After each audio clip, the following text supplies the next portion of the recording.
Welcome to The Way, the podcast where we dive deep into the world of legal business and marketing.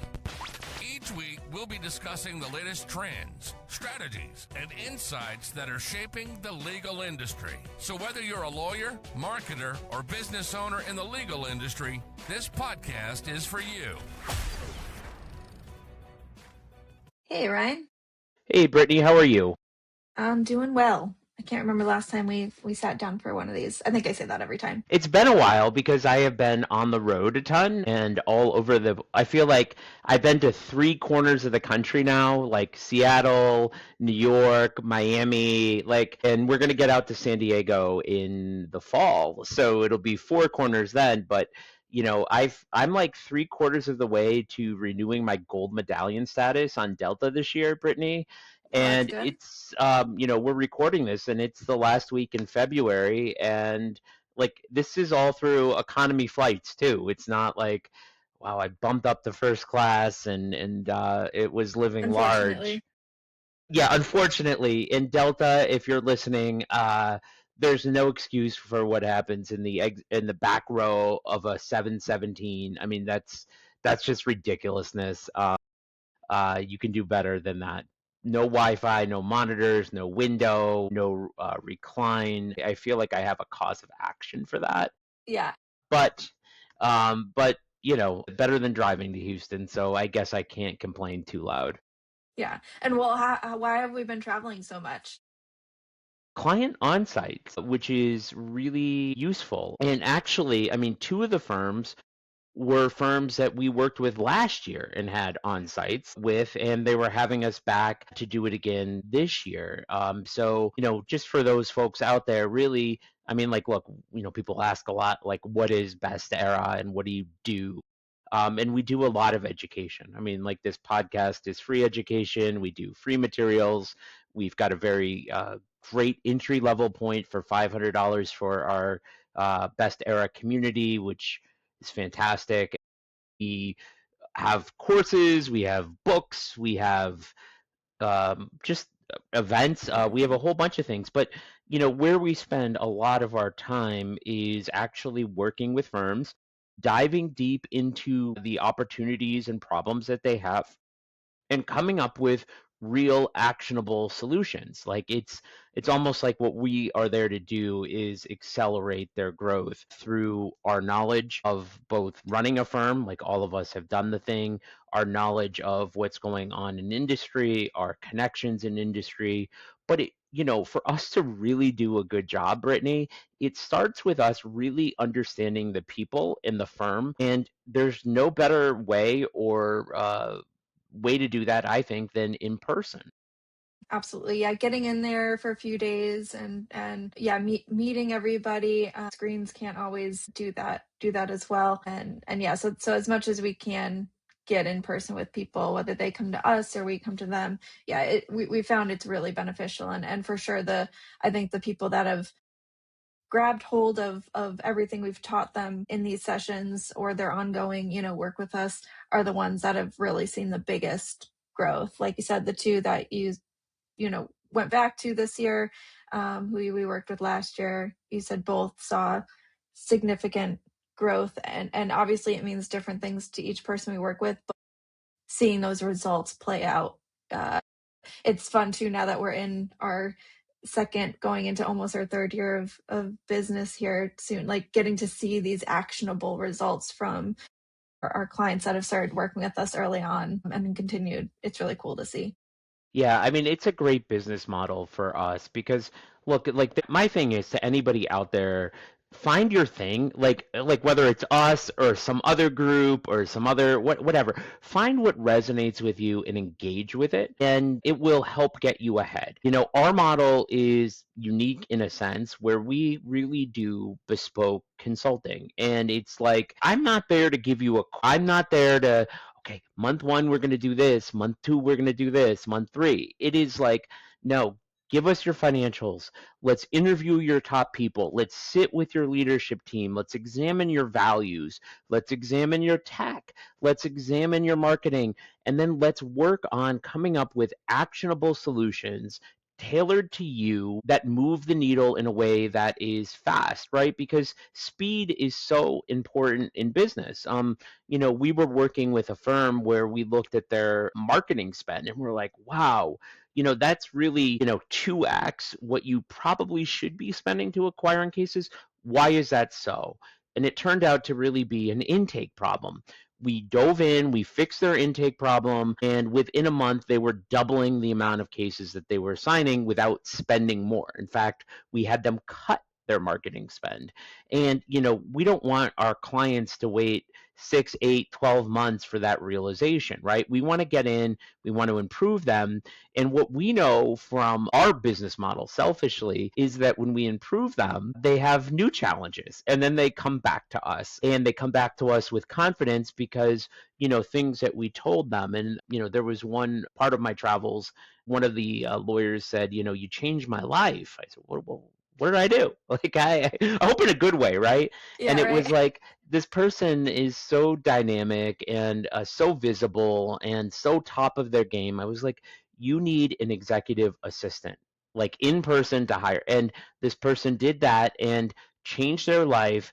It grew their practice and actually improved their health by losing 40 pounds through being able to walk more and cook meals that were healthier. So it's those kinds of things where we can make a difference, and it's really helpful for us to sit in a room to understand, sometimes to see their offices is really powerful and important. And look, if we go into a market, like when we were out in Seattle, it's like we're looking competitively, like who's on our TV, who would our Uber drivers or Lyft, we don't use Uber, who would our Lyft drivers hire?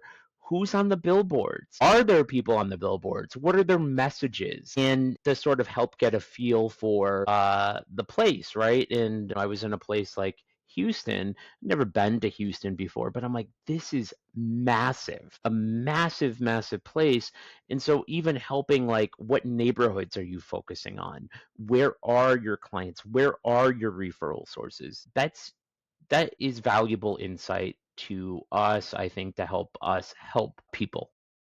Yeah. And I mean, we say it all the time, and I think some people hear it and assume it's, a sales pitch from us, right? Or just a way to try to get more people in. And it's, we really are, it's us, right? You're getting the best of our team, the people who did the thing with their law firm, like you said, Ryan. And so we are limited to how many people in that sort of capacity we can work with. And we're okay with that, it's we've decided it intentionally and everything. But so, when we do say no, it is a reason. There is a reason behind it. It's, we're either at our capacity. It's, we're not going to say yes to someone we don't think we can help.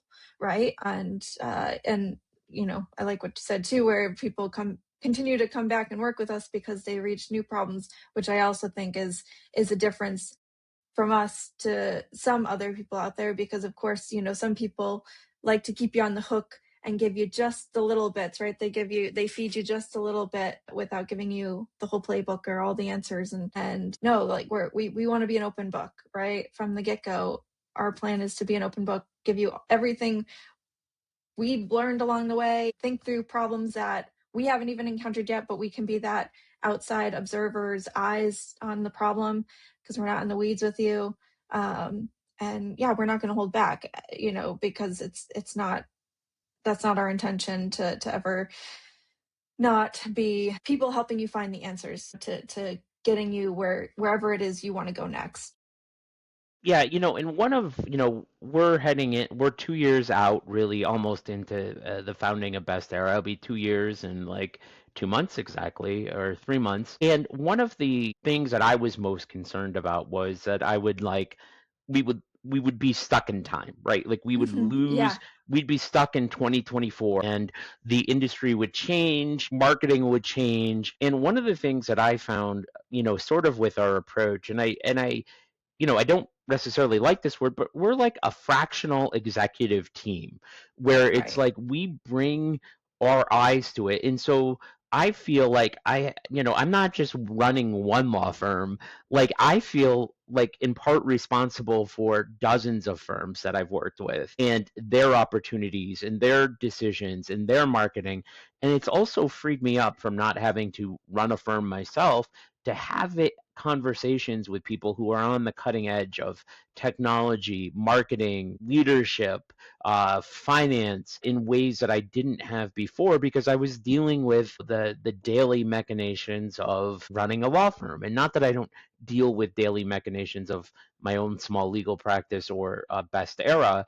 It's like it really, I think, expanded my knowledge offerings and our knowledge offerings, and also being able to work with really skilled people at firms who are in what I would consider counterpart positions to ours, marketing people or executives in my case, or operations people in Allison's case, or paralegals in Marissa's case, to really see those opportunities, I think, in a light that allows us to add even more value, because now I'm not just drawing upon my experience, I'm drawing upon the experiences I have with other firms and the knowledge that I'm just gaining by engaging in the space, where it's like, no, for you, don't consider this. I want you to look at this specific solution given all that I know. And so one of the things I don't know that people know about us is that we take calls all the time trying to learn about different opportunities, whether it's people in finance, marketing, tech, what they're offering, so we can stay on top of that, because it became a big burden for us at the firm to even vet vendors and figure out what was what. Yeah, I was going to mention that too, because I completely agree. I mean, I think, right, having the base of coming from a law firm and doing the thing, and yeah, knowing the sort of basics was great. But yeah, I think this is true for me. Obviously, you just said it's true for you too. That yeah, ever since not having to be in the day to day of a law firm in that way has expanded my mind completely. I mean, I get to spend more time during my day not just working with the firms, or being in conversations in our Slack community, right? And learning from what people are doing in their different practices, and also being outside of just personal injury every day, and being in all the different practice areas that we've got people a part of. But yeah, and getting to just be on LinkedIn and reading articles, and taking calls with different vendors to learn what's out there, and having the opportunity often, many of them are giving the opportunity to play in sandboxes, right, of their products, so that we can actually vet them, because we don't take it lightly, right, that we have people who trust us and trust our opinion and value our expertise.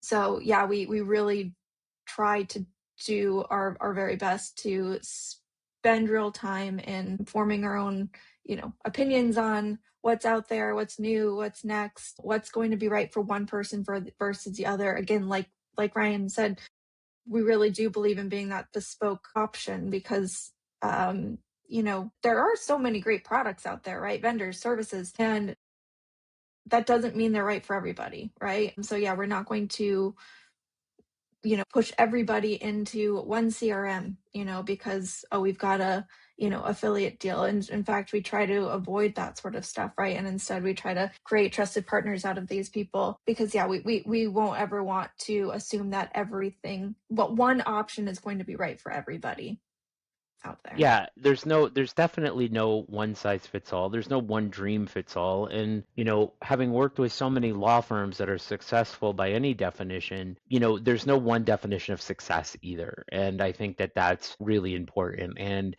as a team, like, we don't flinch when somebody tells us what they want. Like, if they want to grow a $50 million firm and we have those clients, it's a lot of fun. I love that ambition. I love the speed. I love that, right? But if somebody comes to us and they're just like, you know what, I want to run more smoothly. I want more time off. I want to really upgrade my tech, or I just want a few better cases a month than I'm getting. Like, we work with that too, because look, if you're owning a business and a law firm, like, it is a personal decision to you. And what I see a lot is when people get forced into things or they take advice from people who are putting their vision and experience on the world at play. And you see this sometimes. Like I see this in various free Facebook groups and things like that for lawyers, where it's like somebody will be like, I'm thinking about doing SEO, and then 10 people who shouldn't have any sort of opinion chime in. I tried SEO and it doesn't work. It didn't work for me. And well, okay, and that can be very, very confusing for new law firm owners, especially where you have people who may seem credible saying SEO doesn't work. And that's not really the question. The answer is SEO can work incredibly well. SEO cannot work. The question is, where are you? What do you want? Where is your ideal client? What is your budget? How fast are you looking to grow? And then working backwards. So I think it's sort of like that level of bespoke guidance that we can bring to problems. And I didn't think we intended to turn this, we don't, it may not surprise you, we don't do pre-show, because we found that when we do that it sort of, we get our We best go off bits the out in rails anyways. pre-show. And it's turned into sort of a meta conversation about best era, but I think it might be useful to folks. I mean, the other thing that we are doing ourselves is we are building a business. Like we are also figuring out our own marketing.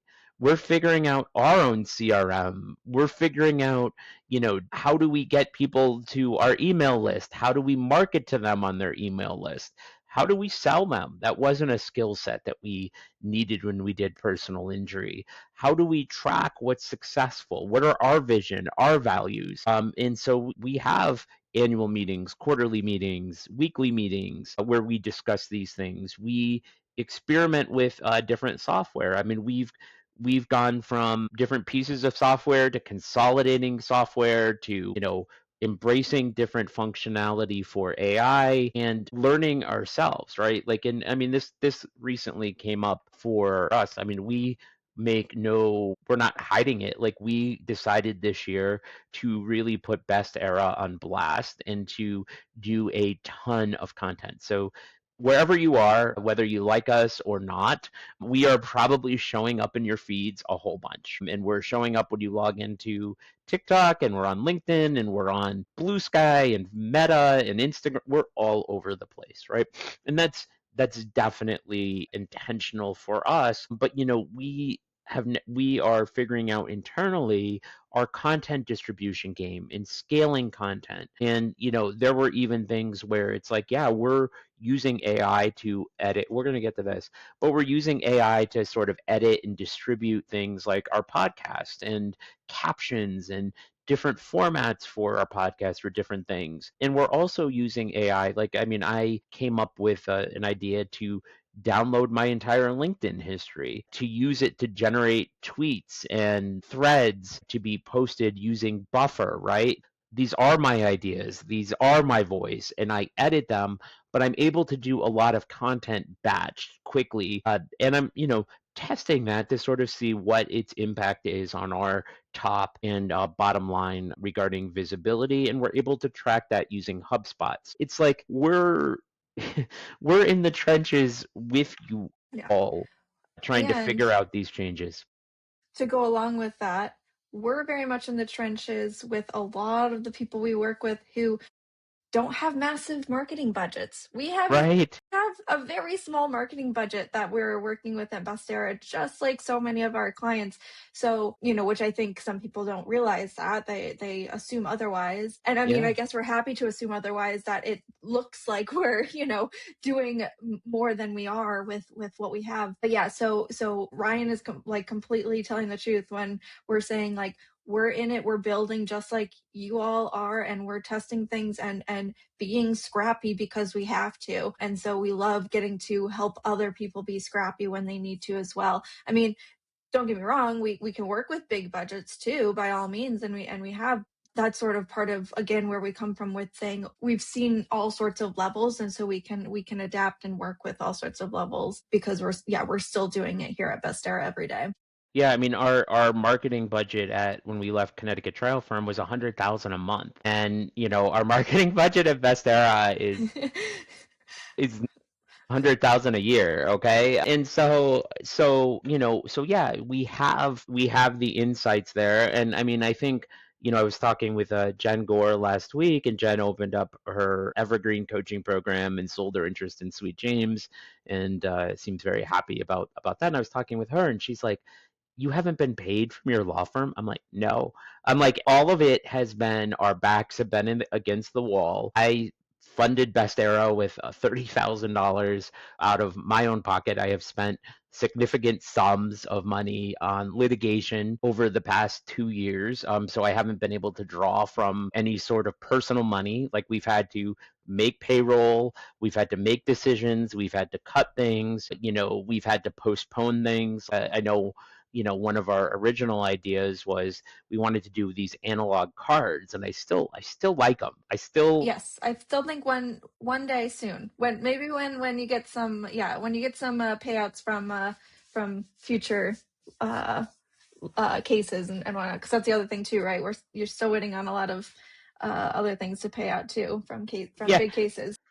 Yeah. yeah, yeah. I mean, we're still waiting on that, and it's like, well, we've had to postpone that because it's like, you know, do I really want to put out, $4 or $5,000, and how much is it going to bring me, and how long is it going to take, and does this really get me? Is this the most effective use of my time? Versus something like, okay, let's get Riverside Studio, let's do more podcasts, let's get Allison and Marissa active on social media, let's expand our content from taking my past LinkedIn post and turning them into edited sort of threads and things like that, and engaging in that way. So we've had to put things certainly on the back burner, simply because, yeah, we're a startup, and there are also things like we can't get to. Like, we're constrained in ways, and I think this is a powerful lesson for law firms. And we've been unconstrained and we've been constrained.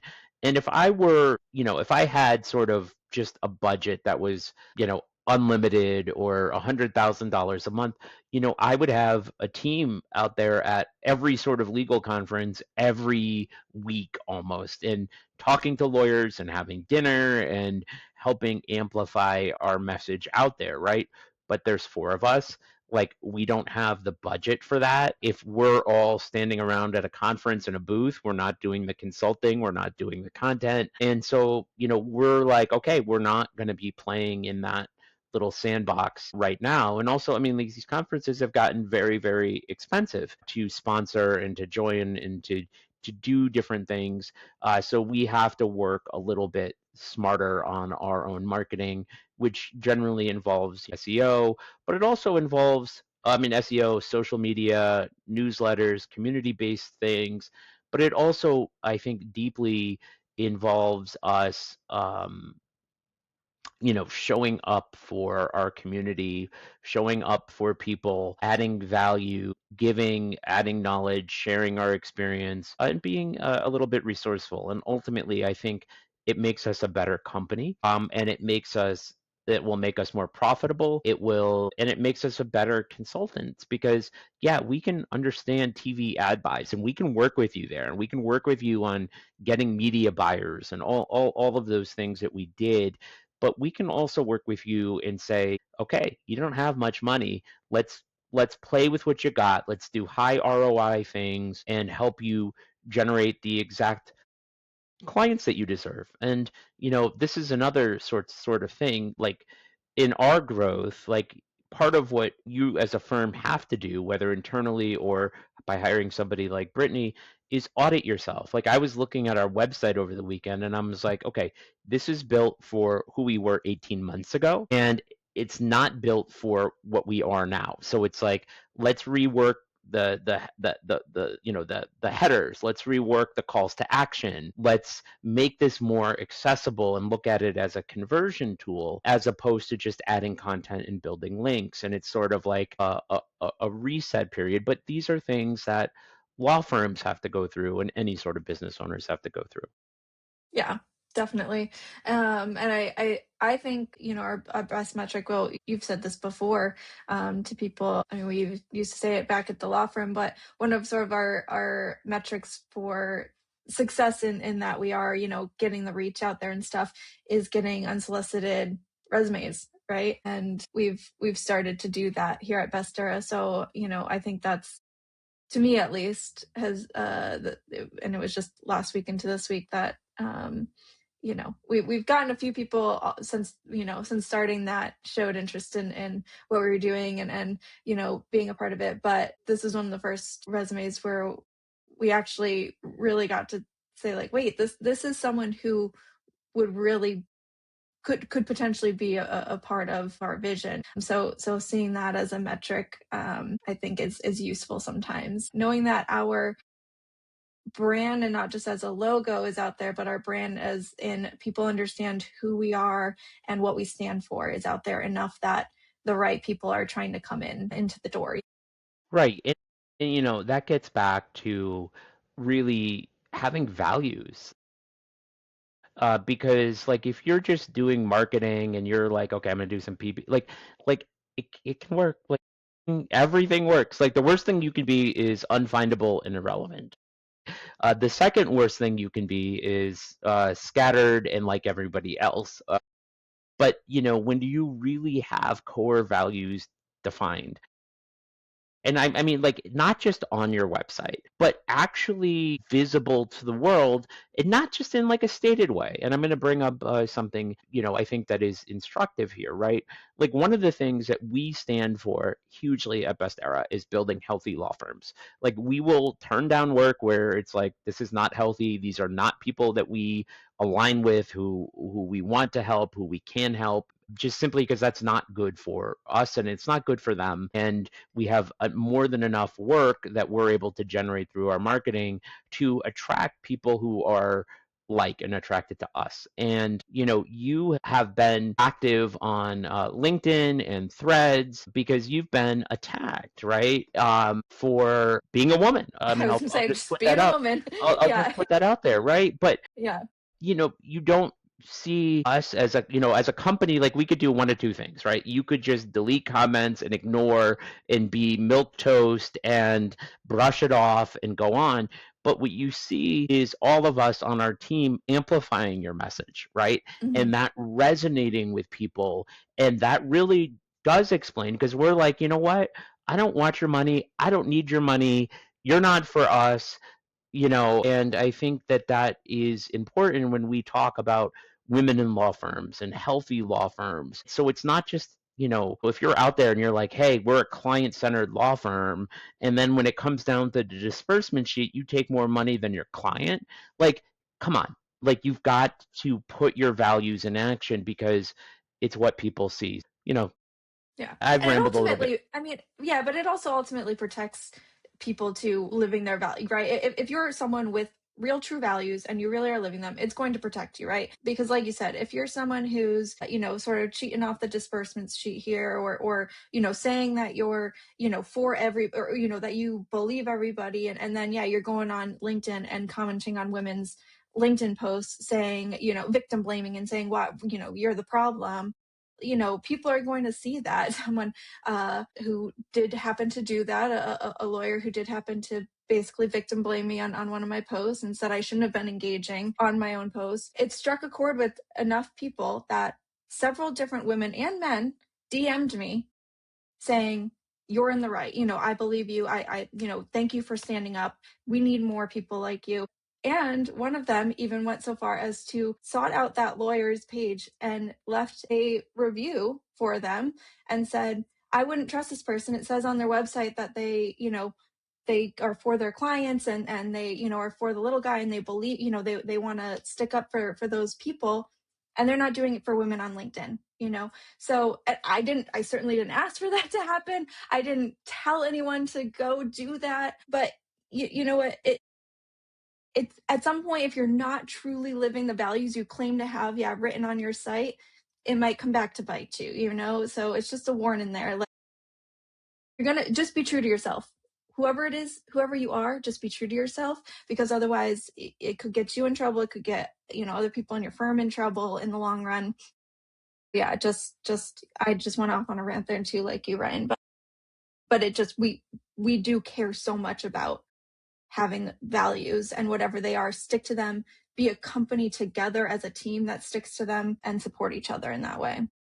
And it's sort of like paradoxical because values, I think, I like to think of them are what you do uh, in place of money. Hmm.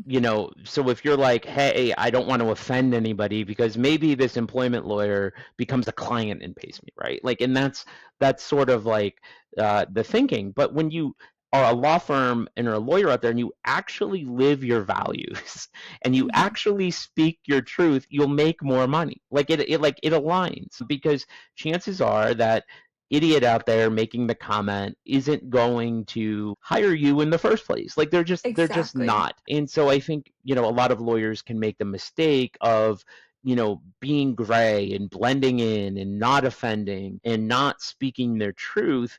And really and truly, like the ones who do the best speak their truth. You know Hmm. what? When there's misalignment, right? And you see this sometimes in personal injury firms, and it kills me because, where they say, we fight for the little guy. We fight for the little guy. We only want catastrophic injuries, right? When you're Yeah. saying you Yeah. only want catastrophic injuries, what you're saying is if you're really hurt and I can make a lot of money from you, I want to represent you, right? But if it's like, the single mom who's trying to get her kids' medical bills paid and you can't be bothered to say, like, look, I've taken With these only a calls. 50,000 policy, Well, Yeah. even less Or than even that, more. right? Like Less. Yeah, even like less. I've Yeah. had but I've had calls with parents. I mean, like unfortunately in Connecticut, like there's a lot of school injuries and schools are not always immune, but it's hard to sue them, okay? And so I'm like, look, okay, listen what you've gone through. I don't think I can bring a case for you. I don't think anybody can. But what I think is I've seen happen in other things is, you know, get the school to pay for the medical bills, get them to pay for your out of pockets, and oftentimes that they will, right? And so you're actually adding value to them and helping them as opposed to just being like, oh, you're not paralyzed, sir, I'm going to decline your case, right? And I think it's like you want to really speak to your values because most values in law firm marketing are awfully generic. We fight for you, Hmm. you know and look, if you're gonna fight for people, like, mean it, actually fight, because that is not something that every lawyer will do, and it's also not something necessarily that makes sense in every single case. But like, you can't be a pushover if that's your marketing. Like, that has to be aligned. And I mean, I joke with Guy and Conrad about this. Like, I think that there's real relevance and ability for somebody to be like, hey, we're the average law firm. Right. We'll call you And back eventually. we're just okay. We'll get you. Lawyers went to law school.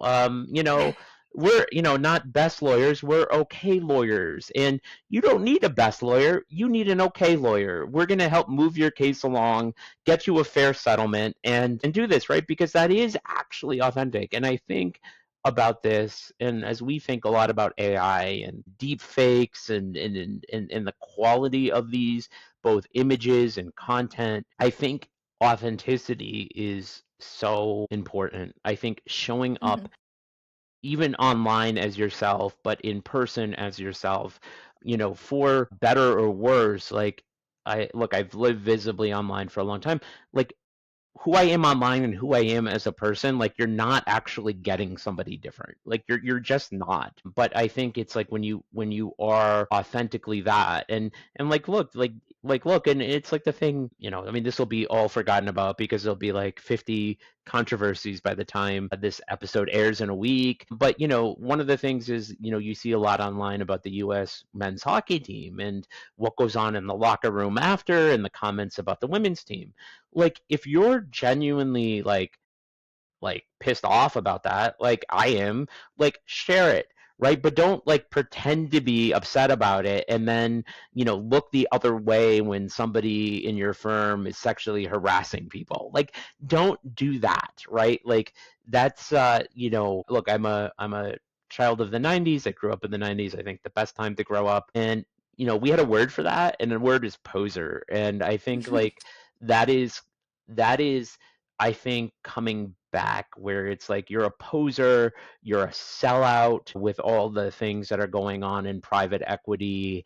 Like, I think, look, like, those things are going to go on, like, those things are going to happen. There's always been successful posers and sellouts.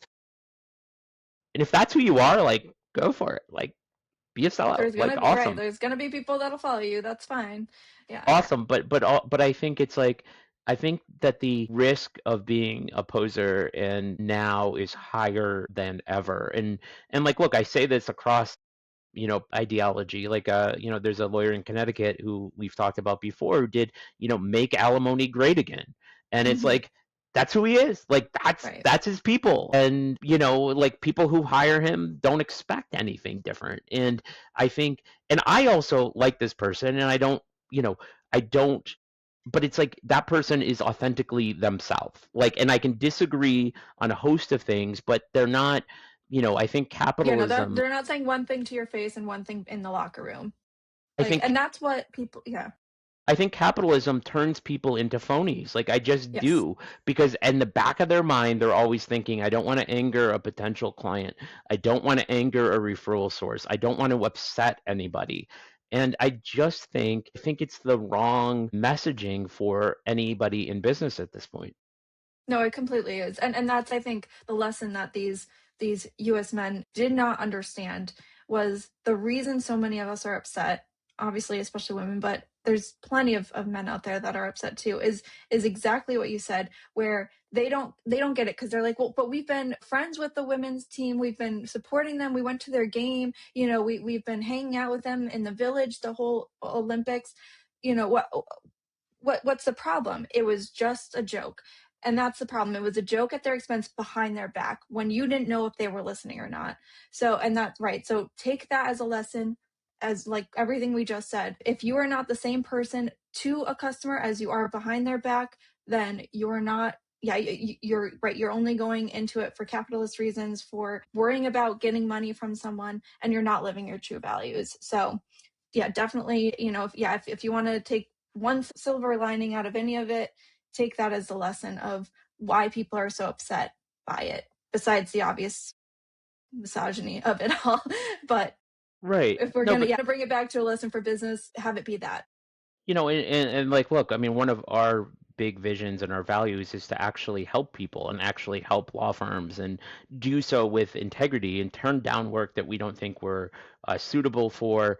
But also, I mean, I can't tell you, I mean, like, I've taken calls from college students thinking about law school as I've gone for walks and talked to them about that, right?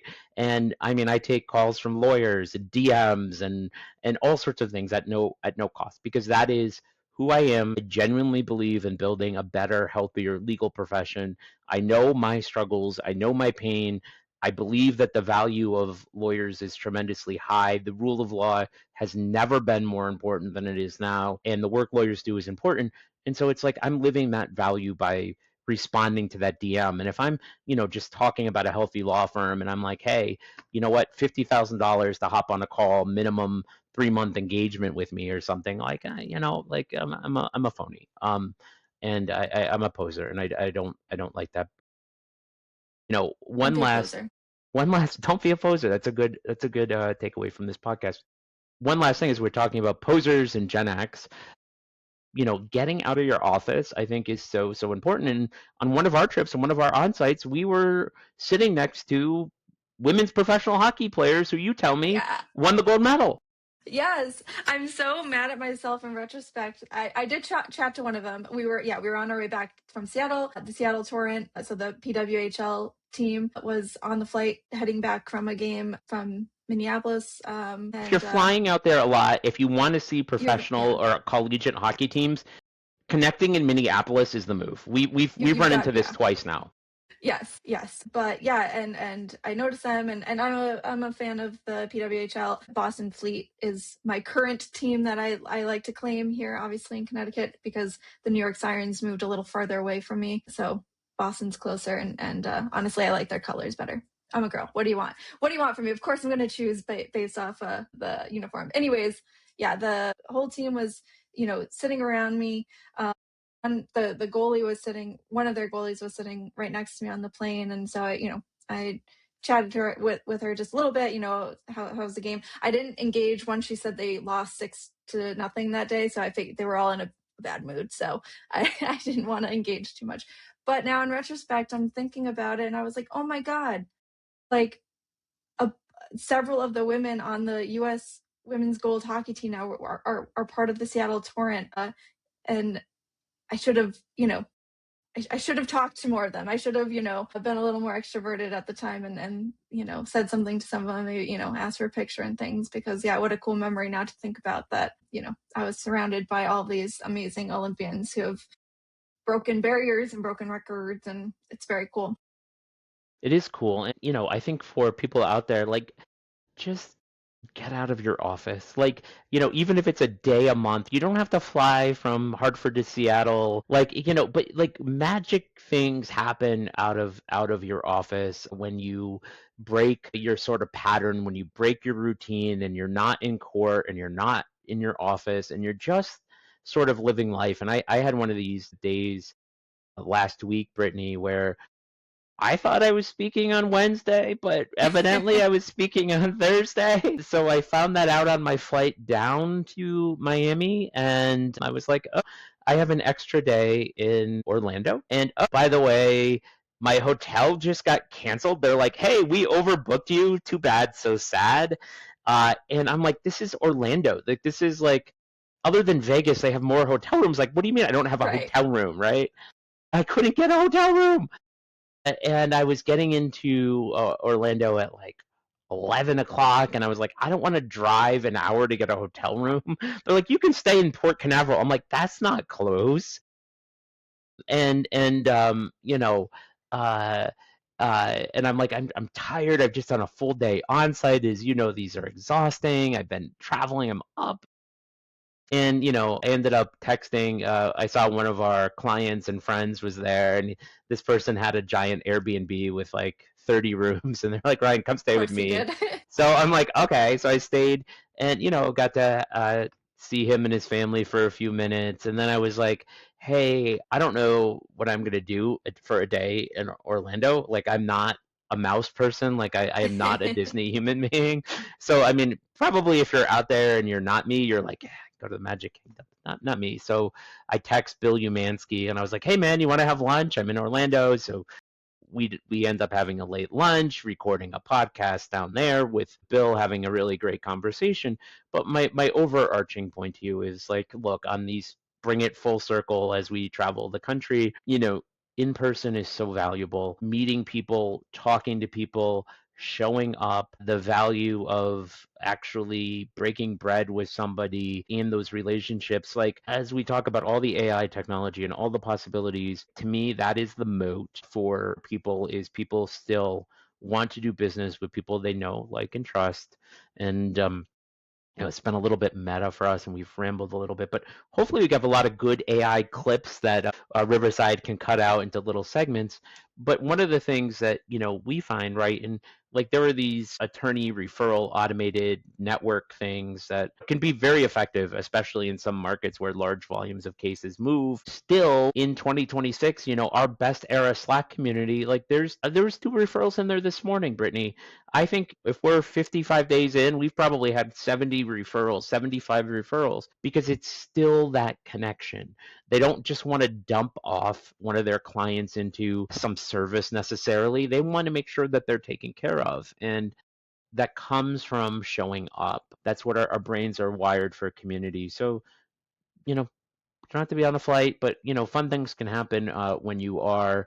You may end up crashing at a friend's Airbnb and, end up doing a podcast with Bill Umansky or whatever. But get out of the office and connect.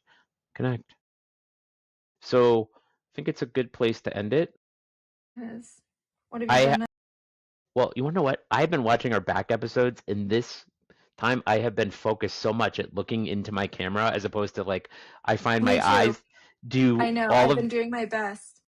I feel like my eyes have started to water because I'm so focused on looking at the camera. focused on But looking at. did you know that in Riverside, there's like one of their AI tools is make it so it looks like you're always looking in the camera? I do, but it doesn't work when I'm like staring off like No, this, for Brittany. sure. It does like the AI has not fixed. They have not fixed that on me at all. Yeah.